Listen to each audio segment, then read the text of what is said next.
আগরতলায় সিপিআইএম এর বিক্ষোভ, ইডির ষড়যন্ত্রমূলক তল্লাশির বিরুদ্ধে সরব মানিক সরকার। কেরালার বামপন্থী মুখ্যমন্ত্রী তথা সিপিআইএম পার্টির অন্যতম পলিট ব্যুরো সদস্য পিনারাই বিজয়নের বাসভবনে এনফোর্সমেন্ট ডিরেক্টরেট ইডি কর্তৃক তল্লাশি অভিযানের তীব্র বিরোধিতা করে ত্রিপুরায় আছড়ে পড়ল প্রতিবাদের ঢেউ। কেন্দ্রীয় তদন্তকারী সংস্থার এই পদক্ষেপকে রাজনৈতিক উদ্দেশ্যপ্রণোদিত ও ষড়যন্ত্রমূলক আখ্যা দিয়েই আজ আগরতলা শহরের এক বিশাল বিক্ষোভ কর্মসূচির আয়োজন করে সিপিআইএম পশ্চিম ত্রিপুরা জেলা কমিটি। রাজধানীর রাজপথে আয়োজিত এই প্রতিবাদী কর্মসূচিতে উপস্থিত ছিলেন ত্রিপুরার প্রাক্তন মুখ্যমন্ত্রী তথা বর্ষিয়ান বামপন্থী নেতা মানিক সরকার। এছাড়াও দলের পশ্চিম জেলা কমিটির বিভিন্ন স্তরের নেতৃত্ব ও কর্মী সমর্থকরা এই বিক্ষোভে সামিল হয়। বিক্ষোভকারীদের হাতে ছিল দলের লাল পতাকা এবং ইডি তথা কেন্দ্রীয় সরকারের বিরুদ্ধে বিভিন্ন স্লোগান সংবলিত প্ল্যাকার্ড। বিক্ষোভ সমাবেশে বক্তব্য রাখতে গিয়ে প্রাক্তন মুখ্যমন্ত্রী মানিক সরকার কেন্দ্রের বিজেপি সরকারের কড়া সমালোচনা করেন। তিনি অভিযোগ করেন বিরোধী দলগুলির কণ্ঠরোধ করতে এবং কেরালায় বাম গণতান্ত্রিক ফ্রন্ট এলডিএফ সরকারের ভাবমূর্তি ক্ষুণ্ণ করতে কেন্দ্রীয় সংস্থাকে রাজনৈতিক হাতিয়ার হিসেবে ব্যবহার করা হচ্ছে।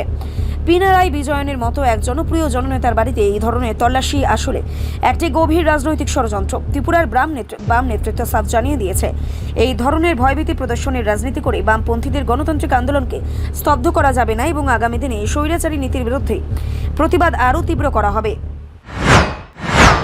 যেমন বিস্মিত করেছিল আমাদের ত্রিপুরা সহ ভারতবর্ষের বিভিন্ন রাজ্যে যা গণতান্ত্রিক আন্দোলন সংগ্রামে খবরাখবর সংগ্রহ করেন তাদেরকেও খানিকটা বিস্মিত করেছে।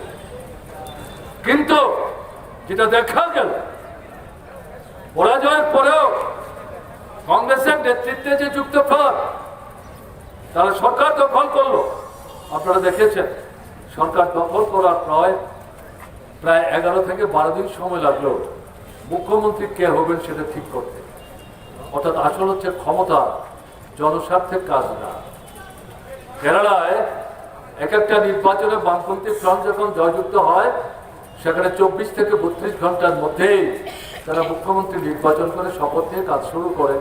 কিন্তু কেরালায় তারা এটা করতে পারল না। কিন্তু এরপরেও ষড়যন্ত্র চলতে থাকলো শান্তিহীনভাবে এবং দেখা গেল গত মঙ্গলবার নবনির্বাচিত যে কেরালার কংগ্রেস সরকারের মুখ্যমন্ত্রী, তিনি বিরোধী দলের নেতা ছিলেন, তিনি দিল্লিতে গেলেন, প্রধানমন্ত্রীর সাথে কথা বললেন। আগের দিন প্রধানমন্ত্রীর সাথে কথা বললেন এবং পরদিনই প্রভাতে পিনারাই বিজয়নের বাড়িতে ইডি এই তল্লাশির নামে সম্পূর্ণ অনৈতিক বেআইনি অভিযান সংগঠিত করল। এবং এর থেকে এটা পরিষ্কার কেন্দ্রের সরকার বিজেপি পরিচালিত এবং কেরালায় কংগ্রেস নেতৃত্বে পরিচালিত যে যুক্তফ্রন্ট সরকার, তাদের উভয়ের যে নেতৃত্ব তাদের মধ্যে দুবার সমঝোতার ভিত্তিতেই, কারণ তারা উভয় শক্তি মার্ক্সবাদী কমিউনিস্ট পার্টি এবং তার নেতৃত্বে কেরালার যে বামপন্থী ফ্রন্ট বা তার যে শক্তি যেটা পুরা ভারতবর্ষের বাম গণতান্ত্রিক আন্দোলনকে পথ দেখাবার ক্ষেত্রে গুরুত্বপূর্ণ ভূমিকা পালন করে চলেছে, তাদের কাছে এটা পরিষ্কার।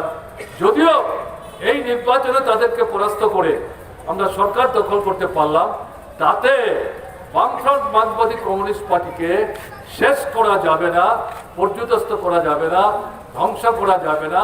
অতীতে বহুবার এরকম নির্বাচনে জয় পরাজয় হয়েছে, কিন্তু তারা পরাজয়ের গ্লানি মুছে ঘুরে দাঁড়িয়েছে, ক্ষমতা দখল করেছে, আগের চাইতে আরো বেশি গতি নিয়ে আরো বেশি মানুষকে সংগঠিত করে মানুষের স্বার্থে তারা কাজ করেছে, লড়াই করেছে, কেন্দ্রের অনেক হাত থেকে দাবি আদায় করেছে।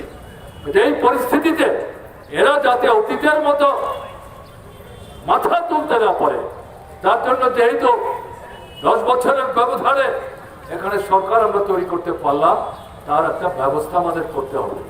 আপনাদের জানার জন্য বলছি, কিছুদিন আগে আমাদের পার্টির কেন্দ্রীয় কমিটির সভা আগরতলায় দিল্লিতে অনুষ্ঠিত হয়ে গেছে 3 দিন। সেই সভায় আমাদের কেরালার যে প্রতিনিধিরা তারা প্রায় সবাই বক্তব্য রেখেছেন নারী পুরুষ নির্বিশেষে, এবং তারা দৃষ্টান্ত উপস্থিত করে বলবার চেষ্টা করেছে এই যে বামফ্রন্টকে পরাজিত করলো, কংগ্রেস যে জিতল সংযোগদের দিয়ে, এটা কংগ্রেস তার একক শক্তির জুড়ে এই জয় নিশ্চিত করেছে মনে করলে ভুল করবেন। ধরে ধরে এরকম প্রায় 10 থেকে 12টা বিধানসভা কেন্দ্রে গোপনে কংগ্রেস বিজেপির সাথে আঘাত করে বামপন্থী ফ্রন্টের প্রার্থীদেরকে পরাস্ত করার জন্য তারা ভূমিকা নিয়েছে। 3-4টি জায়গায় কংগ্রেস বামপন্থী ফ্রন্টকে পরাস্ত করে বিজেপিকে জেতবার জন্য তারা সুযোগ করে দেয়, তাতে বিজেপি 3টা আসনে জয়যুক্ত হয় আর 4টা আসনে তারা দ্বিতীয় স্থান দখল করে। এই সবটাই হচ্ছে কংগ্রেস এবং বিজেপির মিলিছুলি। আমরা সেদিন এই কথাগুলি শুনছিলাম, আমাদের কমরেডরা জানবার চেষ্টা করছিলেন এই যদি হয় তাকে আপনারা কি করে মোকাবেলা করবেন। যে আমাদের কেরালার জনগণের উপর আস্থা আছে, বিশ্বাস আছে, অভিজ্ঞতার মধ্য দিয়ে এই সরকারের কার্যকলাপ মূল্যায়নের ভিত্তিতে কেরালার মানুষ বাম গণতান্ত্রিক ফ্রন্টের আহ্বানে সামনের দিনে নব উদ্যোগে নূতন আন্দোলন তারা সংগঠিত করবেন। এ নিয়ে আমাদের কোনো সেখানে বিভ্রান্তি নেই, কোনো দুশ্চিন্তা নেই।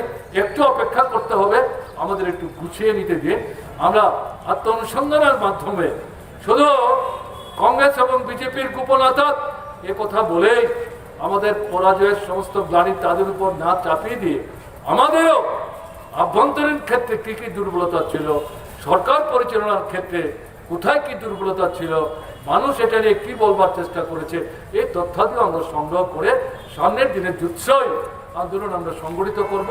আমাদের উপর আস্থা রাখুন। এরকম পরিস্থিতিতে আমরা দিল্লি থেকে সেন্ট্রাল কমিটি মিটিং শেষ করে 2 দিন আগে আগরতলা আসলাম, তার পরের দিনই গতকালকে এই আক্রমণটা সেখানে সংগঠিত হয়। রিপোর্ট সংবাদ প্রতীক্ষা।